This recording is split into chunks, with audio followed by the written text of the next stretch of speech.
বলে বান্দা এই জমিনের মধ্যে তোমাদের যত মুসিবত সব তোমাদের গুনাহের কামাই। জি কিসের কামাই বলেন না? গুনাহের কারণ। ইয়াফু আন কাসীর, আল্লাহ বলে অগণিত গুনাহ আমি এমনিতেই মাফ করে দেই। যদি সব গুনার কারণে সমান সমান মুসিবত দিতাম তো এক সেকেন্ড জমিনের মধ্যে টিকতে পারতাম। আল্লাহ কোরআনে বলছে তাইলে টিকতে পারবা না।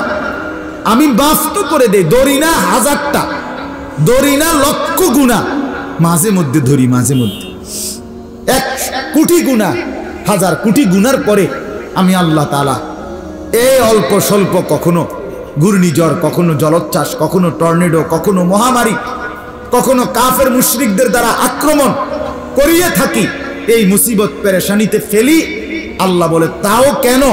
তাও শুধু এই উদ্দেশ্যে বাকি মানুষগুলো যেন আমি আল্লাহর দিকে জলদি জলদি ফিরে চলে আসে। লাআল্লাহুম ইয়ারজিউন। প্রতিটা ভূমিকম্পে মরে যা বেঁচে থাকে তার চাইতে বেশি। কথা বলেন না কেন? প্রত্যেকটা ঘূর্ণিঝড়ে মরে যা বেঁচে থাকে তার চাইতে বেশি না? প্রতিটা ভূমিকম্পে মরে যা বেঁচে থাকে তার চাইতে বেশি না? মনে করেন এই যে করোনাতে মরছে যতই মরুক, কিন্তু মরছে যা এখনো বেঁচে আছি আমরা বেশি না কম? তাইলে বোঝা গেল প্রত্যেকটা বিপদ, প্রত্যেকটা অ্যাক্সিডেন্ট, প্রত্যেকটা মুসিবতে আল্লাহ তাআলা নিয়ে যায় যা, কিন্তু রাইখা দেয় তার চাইতে বেশি। উদ্দেশ্য এই অল্প দেখে বেশিরা যেন বদলে যায়, সংশোধন হয়েছে, নিজেকে শুধরায় নেয়। আতুবু ইলাল্লাহি জামিআন আইয়ুহাল মুমিনুন লাআল্লাকুম তুফলিহুন। আল্লাহ তাআলা বলেন হে ঈমানদার মুমিন, তোমরা সবাই আমি আল্লাহর দিকে ফিরে আসো। লাআল্লাকুম তুফলিহুন, তাহলেই তোমরা সফল হবে, কামিয়াব হবে।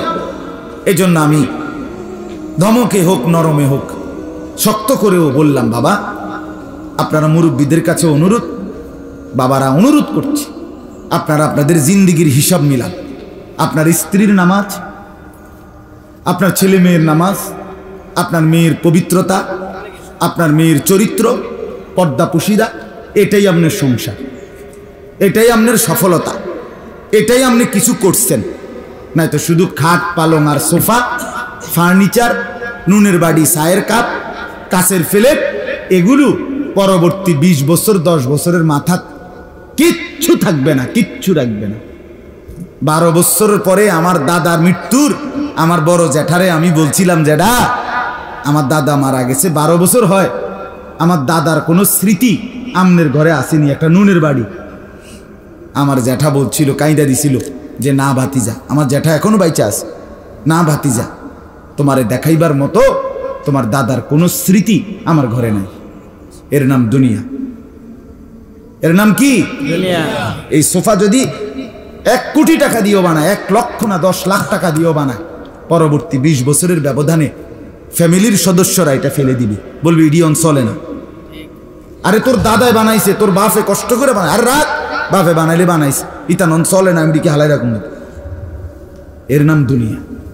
এই জন্য বাবাদের কাছে বললাম, নিজেদের স্ত্রী, নিজেদের ছেলে, নিজেদের মেয়ের সেজদার ফিকির করেন, এটা স্থায়ী।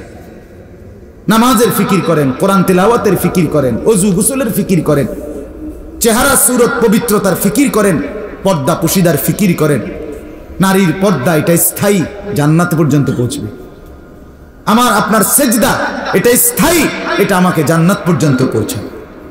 এটা মরবে না, এটা শেষ হবে না, এটা নষ্ট হবে না। আল্লাহ তাআলা কোরআনে বলছে ওয়াল বাকিয়াতুস সালিহাত, বাকি থাকবে শুধুই নেক আমল, নেক আমল। অতএব দয়া করে আজকে রাতে আপনাদের কাছে অনুরোধ করলাম, যতগুলো ছেলে তোমরা বসছো ভাইয়া, লজ্জার বিষয় না, আমি বলছি এতে লজ্জার কিচ্ছু না। তুমি ভাবো, তুমি তোমার উপরে দয়া করো, তুমি নামাজ পড়ো, যাদের চেহারা সুরত এলোমেলো সুন্দর করো, মুসলমানের মতো সাজো। কেন কাফের? আমাদের আল্লাহ আছে, আমাদের রসুল আছে, আমাদের একটা কোরআন আছে, আমাদের রসুলের হাদিস সুন্নাত আছে, আমাদের ধর্ম আছে, আমাদের বাপ আছে, মা আছে, বংশ আছে, দেশ আছে, জাতি আছে, সমাজ আছে, ইজ্জত আছে, সম্মান আছে। আমি কেন কাফের বেঈমান ইহুদি খ্রিস্টান ওই নাফরমানদের মতো হতে যাব কেন? কেন যাব মিয়া? সিনেমার নায়িকারা খুশিতে নাই, টেলিভিশনের নায়করা খুশিতে নাই, রাস্তার নর্তকী খুশিতে নাই, ইউরোপ আমেরিকার মানুষের ব্যক্তি জীবন আনন্দে নাই। তুমি খবর নাও। ধোকা, এই হাসি ধোকা, এই অভিনয় ধোকা, এই চাকচিক্য ধোকা বন্ধু, ধোকা ধোকা। রূপ যৌবন আর মানুষকে শরীর প্রদর্শন, অশ্লীলতা, এটা ধোকা। আমরা প্রত্যেকেই কাফেরদের সমস্ত কুফরি, বেঈমানের সমস্ত নাফরমানি, মুশরিকের সমস্ত শিরিক, আল্লাহ বলছে একদম এমন দুর্বল গাছের মতো খবিস গাছ, যেই গাছ ফল টান দিলে গোড়া সহ শেকড় সহ টান দিলে উঠে এসে পড়ে। আর মুমিনের ঈমান, মুমিনের কালেমা, মুমিনের লা ইলাহা ইল্লাল্লাহ, মুমিনের বিশ্বাস, আল্লাহ তাআলা বলছে পবিত্র গাছের মতো। নবী উদাহরণ দিয়ে বুঝাইছে খেজুর গাছ, যেটার শেকড় অনেক গভীর, কাণ্ড অনেক মজবুত এবং লম্বা দৈর্ঘ্য অনেক বেশি, ডালপালা অনেক ছড়ানো, ফল সারা বছর খাওয়ার উপযোগী। আল্লাহ বলেন মুমিনের ঈমানও ঠিক এরকম খেজুর গাছের মতো, কলিজার ভেতরে শিকড় গাড়া, পুরা দেহে নেক আমল দিয়ে মোড়ানো, আর প্রত্যেকটা নড়া চড়া নেকি হিসাবে জান্নাতের দিকে পৌঁছতেছে। আল্লাহ তাআলা এখানে বলছে, এইবার শুনেন তরজমা, তাইলে কথা শেষ। আমি এটা বুঝাই বললাম সংক্ষেপে। এখানে আল্লাহ, আমি যে আয়াতগুলো পড়ছি এই আয়াতগুলোতে আল্লাহ তাআলা এই কথাটাই বলছে। 13 নম্বর পারা 14 নম্বর সূরা, সূরা ইব্রাহিম, এই সূরার 24 নম্বর আয়াত থেকে আমি পড়ছি। দেখেন আল্লাহ তাআলা বলেন, আলাম তারা কাইফা দরাবাল্লাহু মাসালান। আল্লাহ বলে, হে নবী আপনি দেখলেন আমি আল্লাহ কেমন সুন্দর দৃষ্টান্ত, উপমা, উদাহরণ দিলাম। আল্লাহ বলে আমি উদাহরণ দিয়ে বুঝাচ্ছি আপনাকে। কি? কালিমাতান তাইয়্যিবাতান কাশাজারাতিন তাইয়্যিবা। এক মুমিনের কালেমায়ে তাইয়্যিবা। কালেমায়ে তাইয়্যিবা কি কন্ত? মুহাম্মাদুর রাসূলুল্লাহ। আল্লাহ বলেন এই কালেমায়ে তাইয়্যিবা এটা কেমন? আল্লাহ বলেন আমি আপনাকে উদাহরণ দিয়ে বুঝাচ্ছি নবী। এটা হলো কাশাজারাতিন তাইয়্যিবা, এটা হলো একটি পবিত্র গাছের মতো। মুমিনের কালেমা, মুমিনের ঈমান কেমন পবিত্র গাছ? আমাদের প্রিয় নবী সাল্লাল্লাহু আলাইহি সাল্লাম তাফসীরে বলছেন এটা হলো খেজুর গাছ। কি গাছ? খেজুর গাছ। আসলুহা সাবিতুন। আল্লাহ বলে এটা এমন পবিত্র গাছ যে গাছের শেকড় অনেক গভীরে মজবুত। ওয়া ফারউহা ফিস সামা, যেটার দৈর্ঘ্য লম্বা এবং ডালপালা শাখা প্রশাখা উঠতে উঠতে আসমানের দিকেই উঠতেছে। তুতি উকুলাহা কুল্লা হিনিন বিইذনি রাব্বিহা। আল্লাহ বলেন এবং সেই পবিত্র গাছের ফল আমার নির্দেশে সারা বছর খাওয়ার উপযোগী এবং ব্যবহারের উপযোগী হয়েছে। আচ্ছা এবার আপনি সহজে বলেন, খেজুর গাছ শেকড় অনেক গভীর, এজন্য খেজুর গাছের কাণ্ড মজবুত, গোড়াড়া এবং শেকড় অনেক গভীর হয়, যার কারণে ইচ্ছা করলে বললেই হালকা ঝড় বাতাস তুফানে খেজুর গাছ গোড়া সহ উঠে যায় না।